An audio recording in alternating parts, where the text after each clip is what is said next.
Move into Bets on a Budget, brought to you by SOBET. Use code The Issue when you sign up. Really is an investment. This week may not be the best week for lines. You don't know who's playing, when they're playing, how much they're going to play. So this is a weird week, but in general, we are at about 54.5%. Trying to get to that sharp line. See if we can hit a little improbable 5-0 this week. I got to say, if there's a week that we're going to do it, and you said that, betting might not be the best this week, we have to at least acknowledge the fact that it could be the riskiest week to make some money, though. It's going to be the riskiest week, which with risk becomes reward. Gets high rewards. So, bet number one here. Let's go with Detroit -3 versus Minnesota. Again, I think they're going to come out with a vengeance. Now, there has been a ton of Minnesota money coming in. It started at 5.5, and has been bet down to 3.5, depending on where you're at. So, there's been some Minnesota money coming in. I don't get that. Maybe some people are hearing that Detroit might rest some people, but I think they're going to come out with their hair on fire. Yeah. And I think Detroit wins by a touchdown. I just don't trust whoever Minnesota starting at quarterback. I think Aiden Hutchinson's going to have the game of his life. I'll take Detroit. The Lions have gotten their feet back underneath of them. They slipped for a little bit there at they're going to be fine. Middle-ish point of the season. It's a team I don't want to see in the playoffs. No, not at all. They're very similar to a Cleveland, but on the NFC side. Yeah, I agree. Tampa Bay -5.5 at Carolina. This is a game where probably not a lot of people are going to be resting. This is a game that Tampa Bay needs to win to get in. Yep. And this is one of those games. Baker's playing for a job and a contract. If Baker wins and gets to the playoffs with a second team and a second conference, he's going to get a $30-something million contract. Maybe 40. You think it's crazy? Baker will get paid decent money if he wins and gets into the playoffs. At least for a year or two.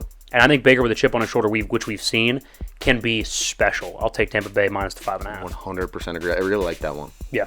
That's probably my favorite bet on the board. Cleveland +6 at Cincinnati. This may be my second favorite bet. That's a ton of points for a really good defense in a divisional game. That's just too many points for me. That's a point blank. I don't care who's starting.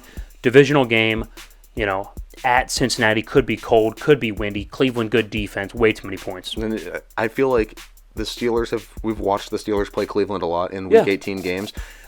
Is Cleveland not the best Week 18 team that you've seen? Yeah, they're always viable in Week 18, which is kind of crazy. No matter how bad they are, they always give us a fight in Week 18. Oh, yeah. Vegas -2.5 versus Denver. I said it already. Jarrett Stidham's been in that building.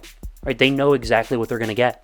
Right? I know Sean Payton's offense is a little bit different, but they know Jarrett Stidham's abilities, his limitations. And I think that's going to come in clutch for a defensive coach, Antonio Pierce. I like them to win narrow cover. I like them to win by a field goal because I think Denver's still scrappy, but I'll take the Raiders. Yeah, I took Denver just for pure picking sake. But this is one where I think the Raiders kind of run away with it. I haven't seen much from Denver that makes me point at them and say that's one of your least favorite splits there is Denver? That's one of the least favorite Denver's splits. Just been so inconsistent. That's one of my reaches. It's been so inconsistent, especially with a backup. Kansas City +2.5 at the LA Chargers. I know I picked the Chargers. It would not surprise me at all if the Chiefs go in there and win outright. That's one that I am okay losing. And I think in terms of value, I think the value is with the Chiefs at 2.5. Anytime the Chiefs, especially Andy Reid, now you could argue is it anytime Mahomes gets money, or is it anytime Andy Reid? Like anytime they're underdogs, they usually play well. I don't know if it's Andy Reid or if it's Patrick Mahomes. I'm just banking on it being Andy Reid when he's an underdog, plays well. And I think Kansas City +2.5 is the side. And it's a very successful organization. It's very well built. Like the framework is there for them to do well with missing pieces. Yeah, I would agree. Again, guys, this is a rough week for betting. This is kind of one of those, a lot of gutsy picks. We're dumpster diving a little bit. Detroit -3 versus Minnesota. Tampa Bay -5 at Carolina. Cleveland +6 at Cincinnati. Vegas -2.5 versus Denver. And Kansas City +2.5 at the Chargers, guys. There it is. That's Bets on a Budget for a Week 18 slate. Guys, don't go anywhere. We have the